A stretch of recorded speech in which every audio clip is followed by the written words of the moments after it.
We live in a world where it feels like we have to share every little detail of our lives.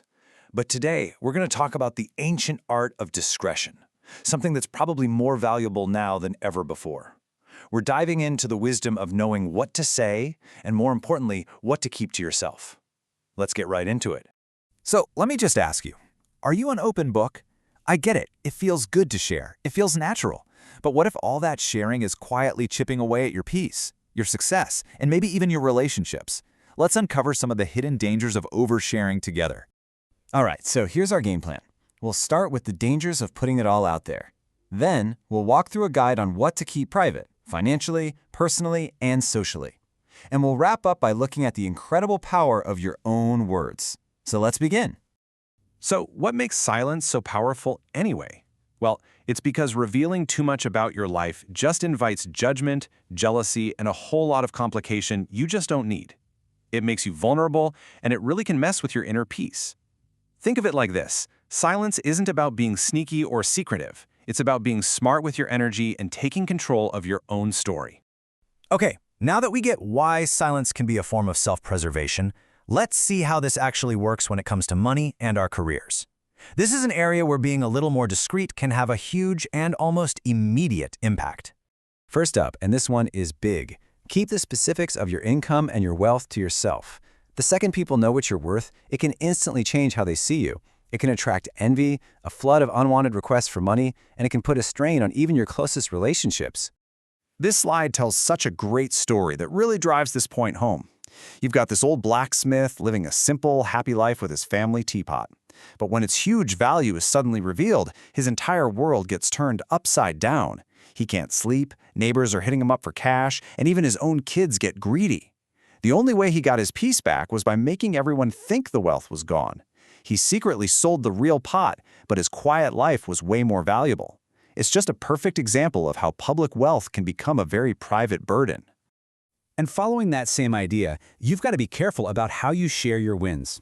What you might see as just sharing some joyful news, other people might hear as bragging.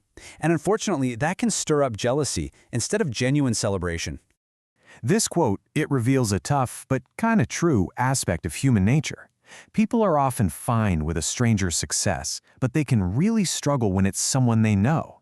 The source material tells this dark story about a guy named Kusuke, who became so envious of his childhood friend Hidaka's success as a writer that he ended up murdering him.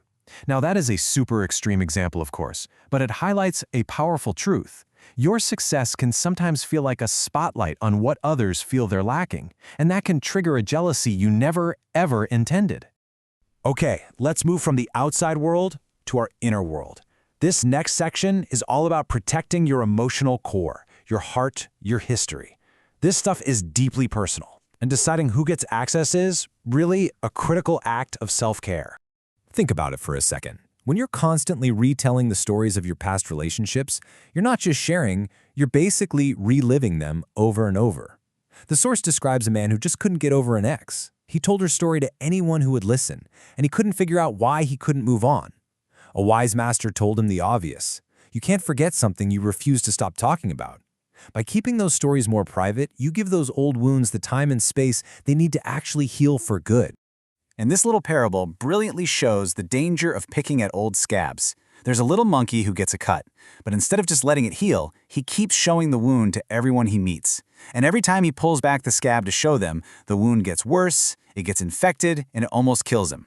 You see, sharing your pain over and over doesn't always help it heal. Sometimes it's the very thing that keeps the wound from ever closing.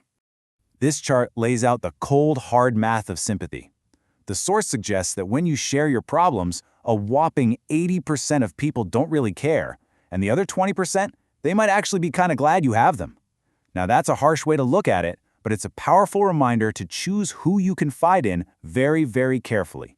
Your pain is real, but not everyone has earned the right to hear your story. All right, let's move on to our next area, relationships. This is all about understanding that even with the people you're closest to, friends, family, colleagues, having some clear boundaries is absolutely essential for your own protection. The key takeaway here is pretty simple, but so important. What you share in a moment of trust can easily become a weapon in a moment of conflict. Friendships change, alliances shift, and a weakness you reveal to a confidant today could be used against you by a rival tomorrow. This little fable is the perfect example. The hedgehog, so proud of his spiky armor, tells his friend the crow that his only weak spot is his soft belly. Later, when the crow is in trouble with the fox, what does it do? To save its own skin, it betrays the hedgehog's secret. The lesson is pretty stark. Never, ever hand someone the blueprint to your own defeat. Okay, this is a fascinating psychological idea. It's called the broken window effect.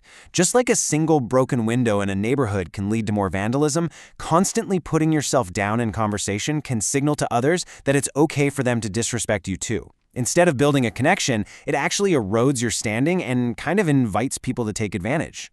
Let's be real. Every family has its struggles, but those are private matters. The story shares this story about a new colleague who confided in a coworker about her messy family situation. Well, that private info quickly became office gossip, and it led to her being judged and isolated. Family problems really need internal solutions, not a public audience. Turning your family's conflict into entertainment for others, that almost never ends well. All right, on to our final set of secrets. This part is a little less about keeping information private and more about managing the powerful energy that you yourself are putting out into the world with your own words. The source points out two really critical habits to break. First, the constant complaining and blaming. There's a story of two brothers who had the same rough childhood. One used it as motivation to succeed, and the other used it as an excuse to fail. Your perspective, which comes out in your words, makes all the difference. Second, try to avoid speaking negatively about your own future. The text is full of these little anecdotes about people who jokingly said, "Oh, I bet this bad thing will happen," and then it did. Your words have way more influence on your reality than you might think. This ancient saying just sums it all up perfectly, doesn't it? What comes out of your mouth can either invite good fortune or misfortune into your life. It's a call to be incredibly mindful of the words you choose, because in a way, they are the seeds of your future. So, after covering all this ground, what do we actually do with this information? Let's try to distill it all down into a clear, simple action plan for practicing a little wise discretion in our own lives. Here it is, boiled down into 4 simple principles. Number 1, conceal your fortune. Number 2, guard your inner world. Number 3, protect your relationships. And finally, number 4, master your words. If you can just start practicing these 4 steps, you can begin to build a life with a lot more peace and security. I absolutely love this analogy from the source. Some of the most valuable parts of our lives, our peace of mind, our reputation, our private joys, they're like fresh food. If you leave them out in the open air, they spoil. But if you keep them private, preserved with care, they stay fresh and they nourish you. Privacy isn't about hiding. It's about preserving what's most valuable. So, I'll leave you with a personal question. As you think about your own life and your own habits, which one of these secrets really hit home for you? Which one will you start practicing today to bring a little more peace and protection into your world? The choice, of course, is yours.